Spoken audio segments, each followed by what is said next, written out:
Olá, professores! Hoje nós vamos conversar sobre a nossa lição 4 da nossa revista, sobre a carta 1 Tessalonicenses. A lição 4, o tema é Contra-atacando as acusações recebidas.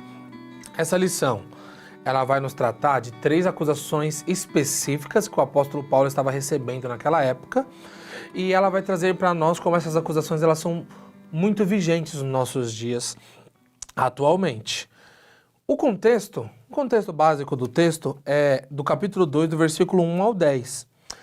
No texto bíblico aí tá só o capítulo 1, só o versículo 1 e o versículo 2, porque principalmente o versículo 2 ele vai tratar como uma resposta direta às 3 acusações. Paulo vai indagar esse versículo 2 para responder às 3 acusações, e ao mesmo tempo depois ele vai colocar outros aspectos. Mas as acusações elas vão do versículo 1 ao versículo 10. O versículo 1 e 2 vai dizer assim: Irmãos, vocês mesmos sabem que a visita que lhes fizemos não foi inútil. Apesar de termos sido maltratados e insultados em Filipos, como vocês sabem, com a ajuda de nosso Deus tivemos coragem de anunciar-lhes o evangelho de Deus em meio a muita luta.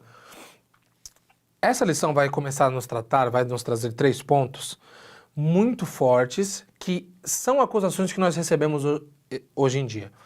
Eu vou praticamente trazer mais como isso nos afeta hoje em dia, e vocês, professores, podem ler o texto, procurar materiais de apoio, para livros de apoio, para conseguir entender também o texto bíblico e o contexto que ele tem, mas eu acho que esses 3 temas são muito emergentes para nós nos dias de hoje, é muito legal nós conversarmos um pouco sobre isso. O primeiro tópico vai falar sobre essas 3 acusações. As 3 acusações são: a primeira, a acusação é que Paulo ensinava um evangelho fundamentalmente errado. Essa era a primeira acusação. Segunda acusação, que Paulo ensinava esse evangelho para tirar bens e proveitos de imoralidades sexuais, para se deitar com mulheres. E o terceiro ponto é que ele fazia isso por causa de dinheiro. Então, olhem isso.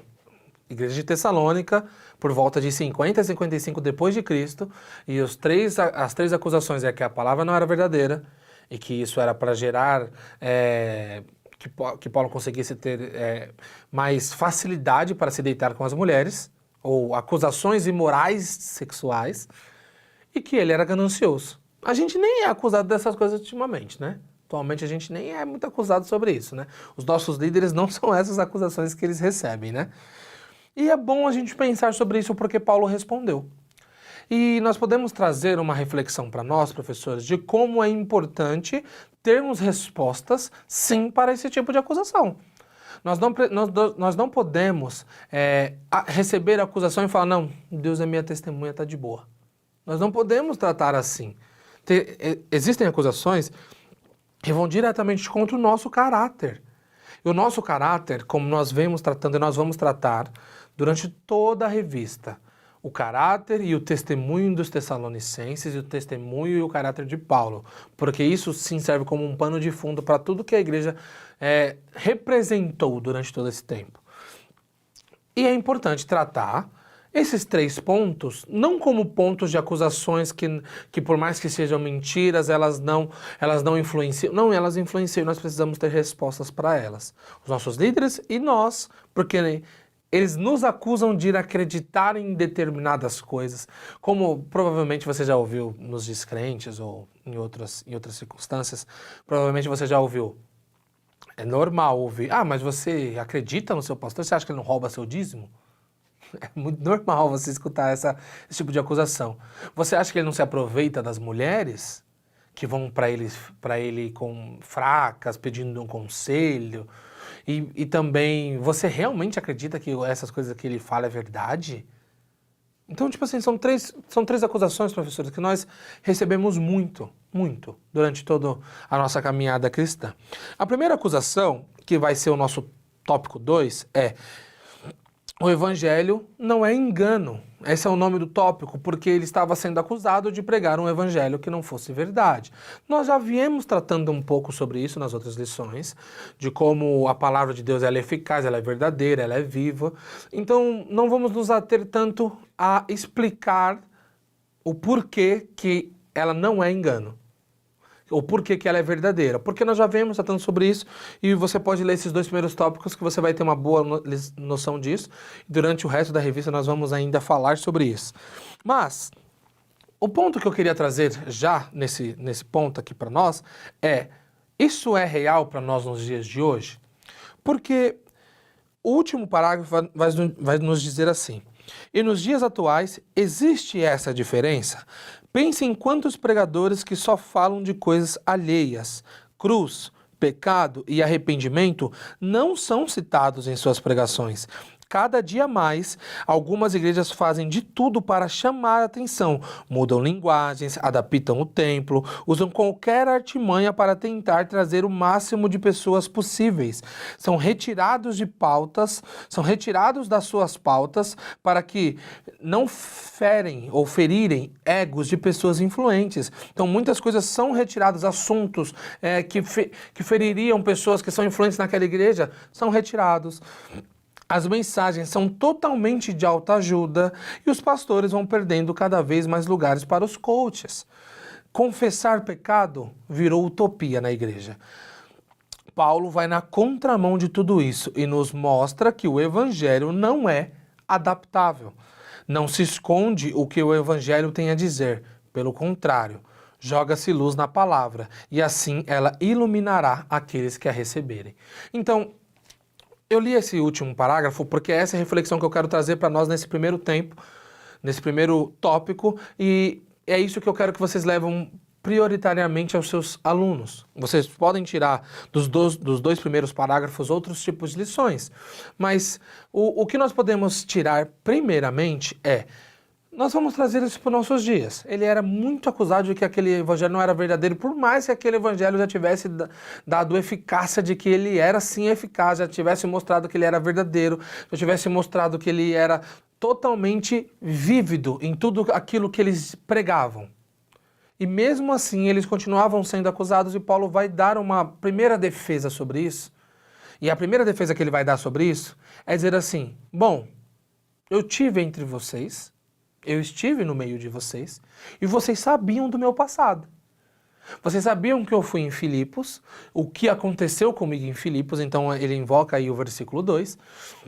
E vocês sabem que se fosse uma mensagem meramente humana, eu não estaria aqui. Você acha que eu sofreria, apanharia, passaria por tudo isso por uma mensagem que é mentira? Não faz sentido. A questão é que Paulo ele poderia adaptar essa mensagem. Pense na estratégia de Paulo. Paulo ele vai contar uma história totalmente confrontante de um Deus que desceu à terra, que morreu, que ressuscitou, que vai voltar e vai buscar aqueles que creram nele. E ele vai contar essa história que para aquela época era totalmente confrontante. E a pergunta que fica é: Paulo poderia fazer uma espécie de adaptação na mensagem? Bom, eu apanhei em Filipos porque eles não queriam escutar tal coisa. Então, peraí, deixa eu tirar só essa coisa, porque o plot, o meio aqui tá tranquilo. Paulo poderia fazer isso? Poderia ser uma estratégia de Paulo? Sabe o que está acontecendo nos nossos dias, professores? É que nós estamos tentando adaptar o evangelho para que ele seja mais palpável. Nós estamos tentando adaptar o evangelho para que ele seja um pouco mais aceitável para as pessoas que o escutam. Hoje, você não precisa mais dizer que a pessoa está em pecado, você precisa dizer que a pessoa teve um dia ruim. Hoje, talvez você não precisa dizer para a pessoa que ela foi contra a palavra de Deus. Você só precisa dizer para a pessoa que tudo bem, Deus perdoa, tenta de novo amanhã.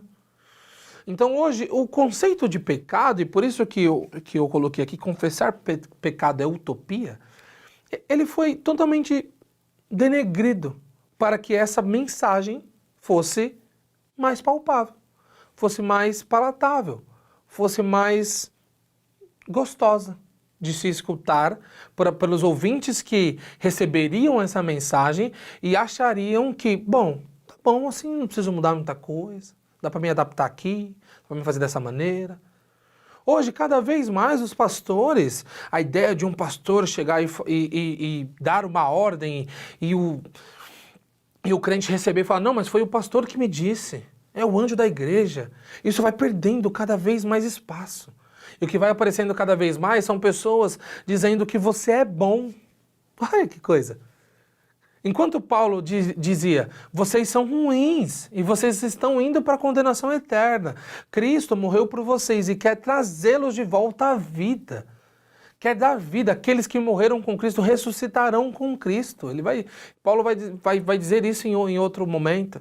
Então, enquanto Paulo ele não está tentando mascarar essa mensagem, enquanto Paulo não está tentando deixar ela mais bonita, eu costumo brincar com os meus alunos, colocar neon na cruz, LED na cruz. Paulo não está tentando fazer isso. Paulo está mostrando, não, realmente é feio. O sacrifício ele é horrível. O que Deus fez não é bonito. Mas se você crê, tem vida eterna.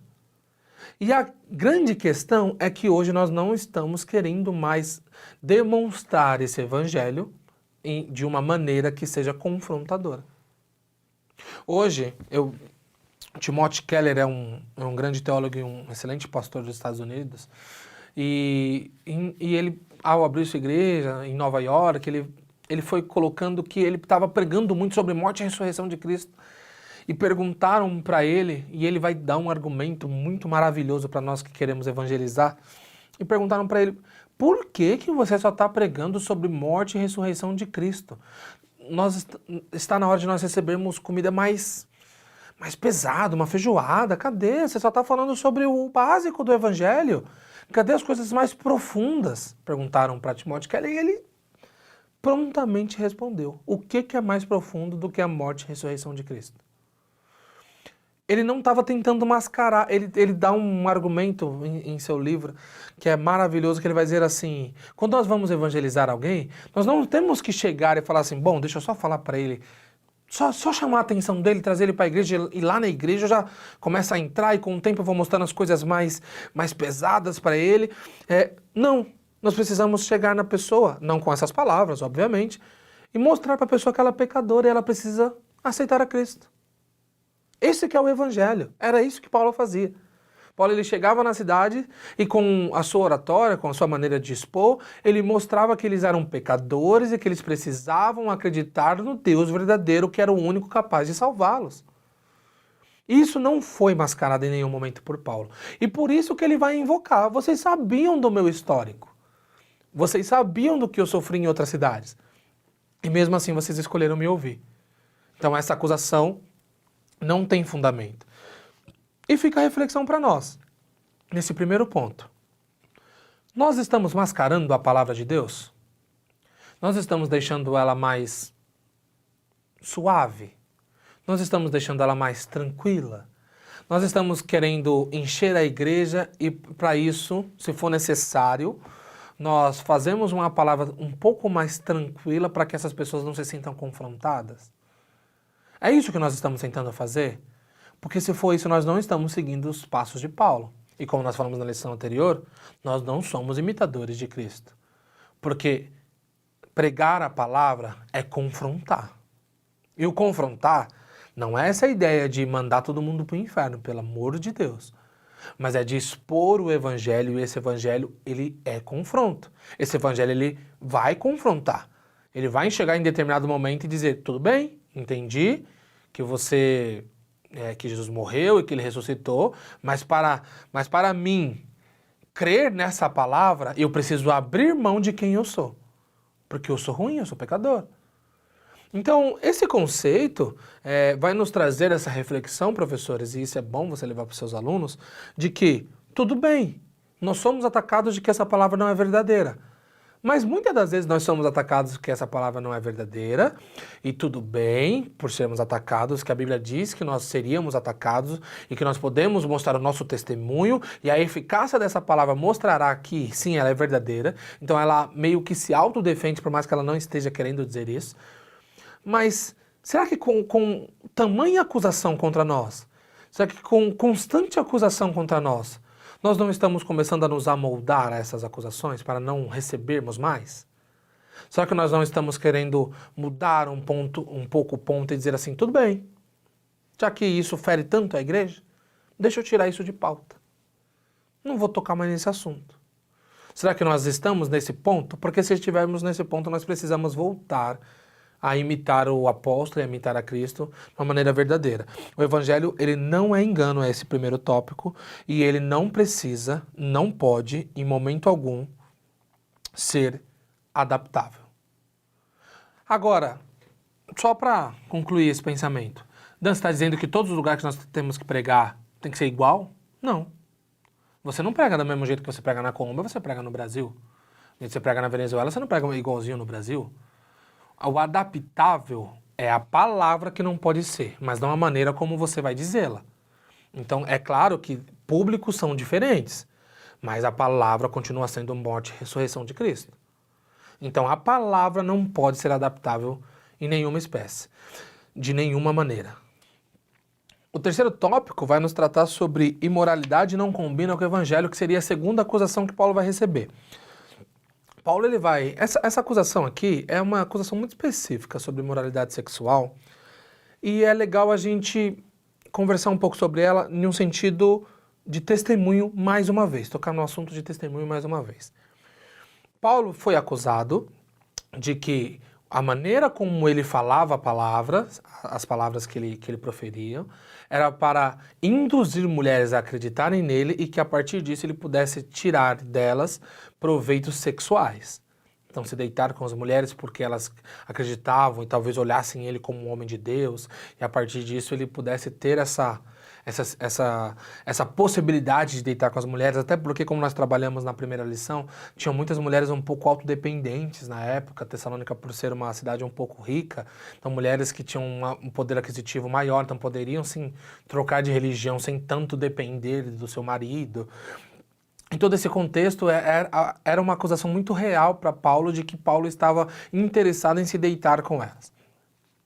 Paulo, mais uma vez, vai trazer o versículo 2. Ele vai dizer assim, tudo bem, mas eu estive entre vocês. E é legal que Paulo ele vai fazer um exercício como se ele dissesse assim para a igreja, eu estive entre vocês e eu quero que alguma mulher se levante e me aponte dizendo que eu fiz isso que as outras pessoas estavam acusando, que os judaizantes estavam acusando. Eu quero que, se tiver alguém que se levante, me aponte e fala, você me abusou ou até você me cortejou. Esse é um ponto legal que, como que nós podemos entender o que Paulo estava dizendo nesse versículo 2 para essa acusação, dizendo assim, peraí, se você é acusado de alguma coisa que vai contra o seu caráter, o seu primeiro ponto de confronto é o seu testemunho. Porque se eu sou acusado de que eu quero me aproveitar das mulheres, ninguém melhor do que elas mesmas para dizer que isso não é verdade. E elas só vão dizer isso quando o seu testemunho é irrepreensível. Quando o seu testemunho ele for repreensível, as pessoas elas vão te defender sem precisar que você peça defesa. Porque quando disserem alguma coisa de você, determinadas pessoas vão dizer assim, não, isso não é verdade. Isso não é verdade porque eu conheci, eu convivi, ele esteve aqui e não foi isso que ele apresentou. A primeira defesa de Paulo, defesa mais geral de Paulo, é mostrar que, tudo bem, essa é a acusação que eles estão fazendo, mas vocês estiveram comigo. Vocês entendem, vocês me viram, vocês conviveram comigo. Vocês viram eu pregando durante 3 sábados naquela sinagoga. Vocês viram eu durante a cidade, vocês viram eu andando pela cidade, vocês viram na casa de quem eu estava, vocês sabiam onde eu estava hospedado, vocês sabiam tudo de mim, vocês sabiam do meu histórico das outras cidades, vocês sabiam tudo sobre mim. E agora me digam, era esse o meu objetivo? O meu objetivo era se deitar com as mulheres da cidade de vocês? Olha como a confiança no que nós apresentamos, o nosso testemunho, ela é real. Quando nós dissemos assim, tudo bem, eu recebi essa acusação que vai contra o meu caráter, muito triste contra o meu caráter. Mas tudo bem, eu estive com você, me diga, eu fiz. Testemunhal. Quando nós trazemos uma testemunha para um caso, o valor que aquela fala tem de eu estava na noite ouvir fazer tal coisa é muito grande. Da mesma maneira que quando nós somos acusados de alguma coisa sobre o nosso caráter, uma testemunha dizer assim, tudo bem, mas eu conheço, não, não é assim. Tem muito peso. Para Paulo tinha esse peso, por isso que ele fala, eu estive entre vocês, e vocês sabem de onde eu vim, e vocês sabem como eu procedi enquanto estive com vocês. Paulo está dizendo, vocês sabem. Era esse o meu objetivo? Um ponto a se levar é que, por mais que isso fosse normal na época, porque muitos missionários, porque missionários não é um termo exclusivo dos evangélicos, muitos missionários eles saíam pregando as suas posições para que conseguissem se deitar com essas mulheres. Até porque, naquela época, se deitar em prol de religião não era uma coisa muito ruim. Não era uma coisa vista com um olhar de, nossa, não pode. Não, muito pelo contrário. Se deitar em prol de uma adoração era normal. Nós temos um exemplo, claro, que nós vamos falar em algumas lições para frente, sobre a deusa Afrodite. Essa deusa, ela vai nos mostrar que essa deusa adorada pela época, que ela tinha o templo dela ficava em Corinto, ela tinha suas sacerdotisas reais, que elas se deitavam com homens, para que esses homens a adorassem no ato sexual. Então, religião e sexo não era uma coisa que estavam divididos naquela época. E essa acusação era uma acusação que, tudo bem, para os outros poderia ser normal. Tudo bem, não, eu me deito realmente com as mulheres, eu estou adorando ao Deus ao qual eu estou pregando para vocês. Mas para Paulo, não. Esse não era o contexto do apóstolo. O apóstolo disse, muito pelo contrário. Muito pelo contrário. Eu nunca, em hipótese alguma, e Paulo vai mostrar isso durante todas as suas cartas, em hipótese alguma Paulo menosprezou no sentido de tirar proveito das mulheres. E o que ele está dizendo é, eu fui apenas pregar o evangelho. E esse evangelho pode ter, sim, como alguns acham, me dar poder ou influência sobre determinadas pessoas, mulheres, homens, mas eu não usei dessa influência para me deitar com elas. Muito pelo contrário. O que eu quis foi que esse evangelho fosse totalmente enraizado naquele lugar. E Paulo ele vai deixar isso muito claro quando ele traz o seu testemunho e diz assim, tudo bem, olhem para mim e podem me acusar se vocês encontrarem em mim alguma atitude que vá contra aquilo que eu estou pregando. E para a reflexão, para nós trazermos isso, dessa segunda acusação que Paulo trouxe, nós podemos tratar, só dar uma olhada, professor, só dar uma olhada. Quantos escândalos sexuais apareceram de pastores, padres, enfim, quantos na mídia? Na mídia, tá? Não que você possa conhecer de um conhecido que te falou, só na mídia, quantos apareceram? Nós somos diariamente atacados por conta da nossa devoção e da nossa obediência à palavra de Deus em optarmos em não termos relações antes do casamento, tema que nós vamos tratar em outras lições. Nós somos diariamente acusados de que os nossos pastores realmente se aproveitam. Olha como a acusação é idêntica. Nós somos diariamente acusados de que nós não somos os santos e que nós também traímos as nossas esposas, as nossas noivas, as nossas namoradas. E todas essas acusações vêm com mais uma roupagem, assim como as folhas que Adão colocou para esconder a sua nudez, mais uma roupagem para tentar inviabilizar o evangelho. Mais uma vez, todas essas acusações eram para trazer àquela igreja o conceito de que Paulo não era quem eles achavam que era. E se ele não era essa pessoa, automaticamente a palavra dele não tinha poder. A palavra dele não poderia ter o efeito que estava tendo. O ponto é, qual que seria a nossa defesa para essas acusações? Se nós formos tratar de um caso específico de um cunho eclesiástico, nós poderíamos perguntar qual que seria uma defesa do pastor? O testemunho. Esse foi a defesa de Paulo. O testemunho do pastor de falar assim, tudo bem, estou sendo acusado disso, se levante alguma e fale. O testemunho, professores, o testemunho que nós estamos na lição 4, nós estamos trazendo esse testemunho desde a lição 1, ele ainda e sempre será o que valida a nossa conversão, a nossa fé, a nossa conduta, aquilo que nós somos. É o testemunho, é os frutos. Então, assim como Paulo, os pastores, os líderes, quem é referência, o seu maior contraponto é o testemunho.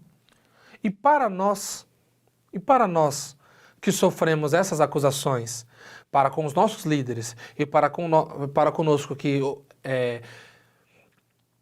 preferimos obedecer essa palavra, preferimos trazer ela como se realmente fosse a palavra de Deus para nós, o que é a nossa defesa?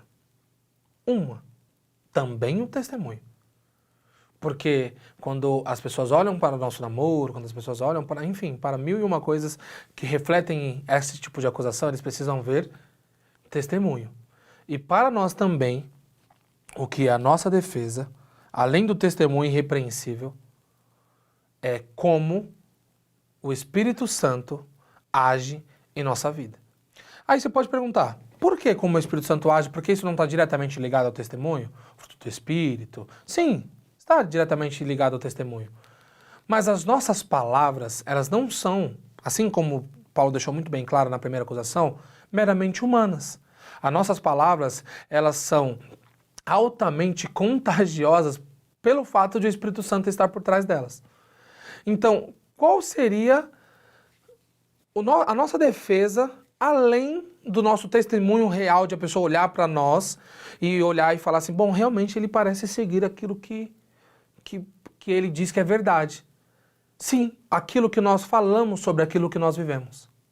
Nós precisamos deixar explícito, totalmente explícito, que aquilo não é verdade sobre nós. E aqui vamos tirar um ponto rápido. Geralmente as pessoas batem na tecla de nós não precisamos explicar, o nosso testemunho dirá. Faz sentido, é muito real. Muitas das coisas nós não precisamos responder porque o nosso testemunho vai dizer.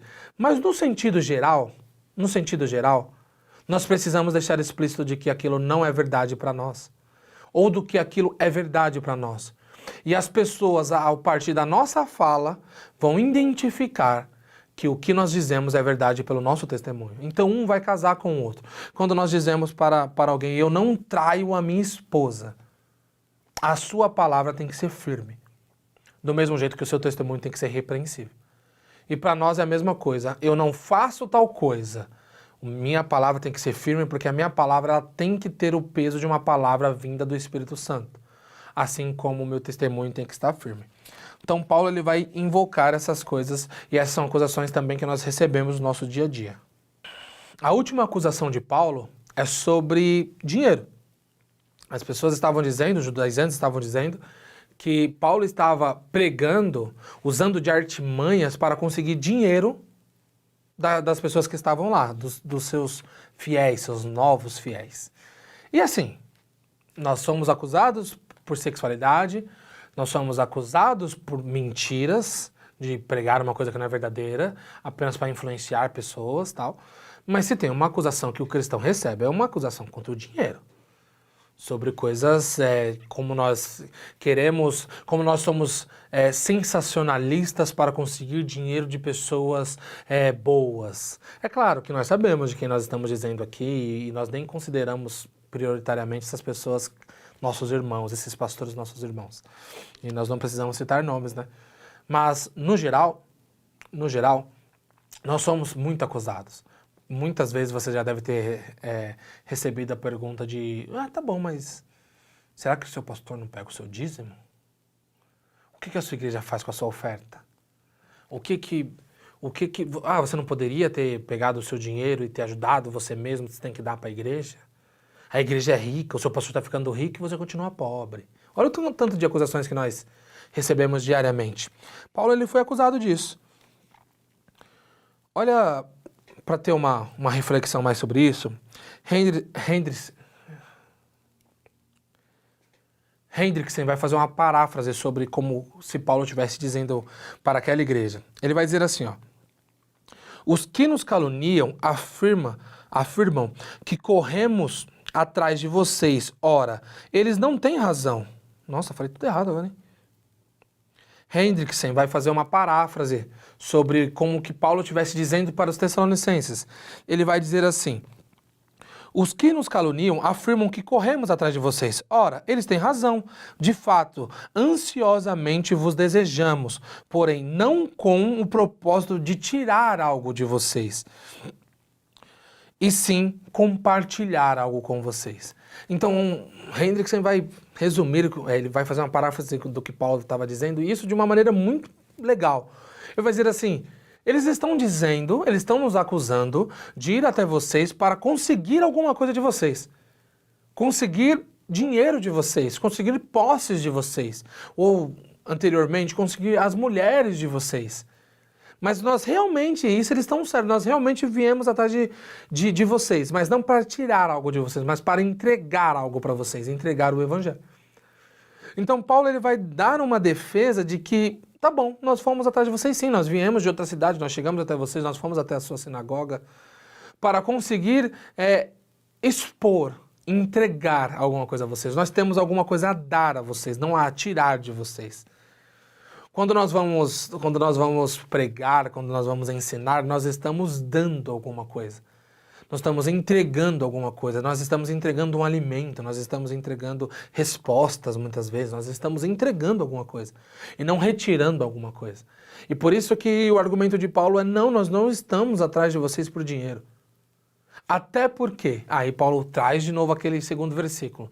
Você acha que se nós estivéssemos apenas preocupados em receber dinheiro, nós nos submeteríamos a ser açoitados em Filipos?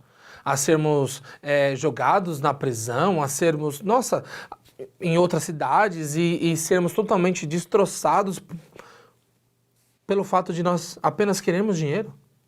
Você acha que nós não deixaríamos, como nós falamos em outro ponto, na primeira acusação, esse evangelho mais palpável para vocês, para que nós conseguiríamos mais dinheiro com vocês? Para que nós conseguíssemos mais posses com vocês, não seria melhor agradá-los em vez de confrontá-los? Então Paulo, trazendo esse versículo 2, ele vai dizer, mais uma vez, vai dizer assim: o meu testemunho valida, a minha história valida, o meu passado valida, que eu não estou atrás de dinheiro. Muito pelo contrário, eu vim entregar alguma coisa a vocês. As acusações que nós recebemos sobre isso, nós podemos responder como todas as acusações que nós tratamos até agora, primeiramente com o nosso testemunho, e é real, nosso testemunho é verdadeiro para com isso. No final desse parágrafo, nós vamos ver, no final do último parágrafo desse tópico, né, o verdadeiro galardão não está aqui, que vai tratar dessa última acusação de Paulo, nós vamos ver, a igreja de Cristo sempre recebeu essa acusação. Os que eram culpados receberão seu juízo. Enquanto isso, nós contra-atacamos com a palavra e o nosso testemunho. Assim não daremos direito de duvidarem de nossas intenções. Nosso galardão não está aqui. Nenhum dinheiro se compara com o que receberemos no céu. E aí que é o ponto central dessa defesa de Paulo. Paulo não estava atrás de dinheiro, porque o galardão dele estava no céu. E talvez isso para nós. Como que nós vamos contra-atacar essas acusações? Primeiro, com nosso testemunho. E segundo, entendendo que esse dinheiro e que essas coisas que falam de nós, mas vocês precisam, calma, o dinheiro, se estiverem roubando de nós, se estiverem coisa que nós não acreditamos que está acontecendo, mas se estiverem tirando de nós, eles vão receber o juízo. Mas o meu galardão pela minha fidelidade com a fé e com Deus e com o que a palavra diz, não está nessa terra.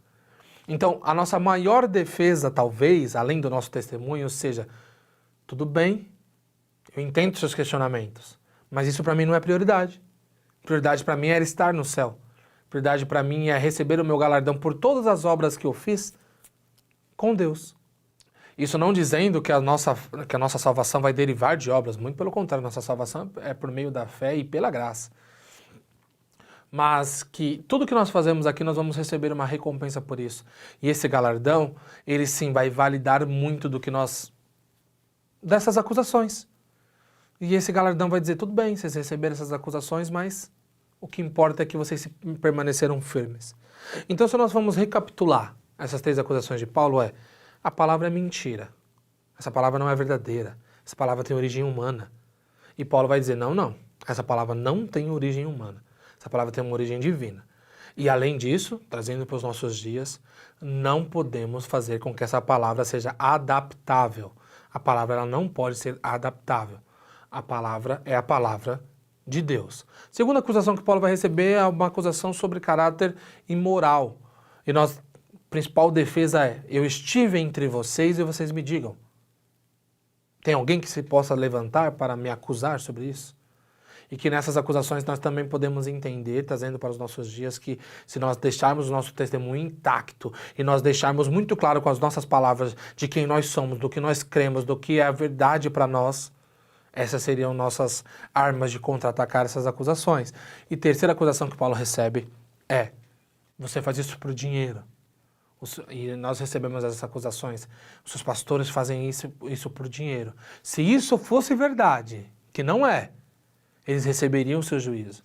Mas o que nos acalenta é saber que, para nós, isso nada vale. O que vale é o galardão que está nos esperando no céu, que dá o título para esse último tópico. O verdadeiro galardão não está aqui. Então, contra-atacando as acusações recebidas, assim como Paulo contra-atacou todas elas, mostrando que elas eram mentirosas, elas não provinham da verdade, nós também podemos contra-atacar nos nossos tempos essas mesmas acusações recebidas. A conclusão, e o que tiramos de tudo isso? Jovem, nós somos chamados para pregar o evangelho e não devemos nos reter por causa de acusação alguma. Como Paulo, mantenha o seu testemunho intacto. Assim ninguém poderá olhar para você como um enganador naquilo que professa, seja na área que for, sexual, financeira ou até mesmo moral. Se seu testemunho for irrepreensível, Deus e as pessoas serão suas testemunhas. Vou repetir essa parte, professor, que é muito importante para você passar para o seu aluno.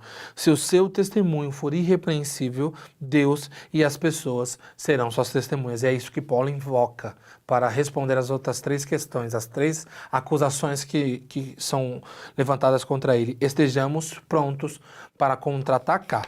Então, essa, professor, foi nossa lição 4, onde nós contra-atacamos três acusações específicas que o apóstolo Paulo recebeu e vemos durante toda essa lição que essas acusações estão muito vigentes para o nosso dia e nós também podemos contra-atacar.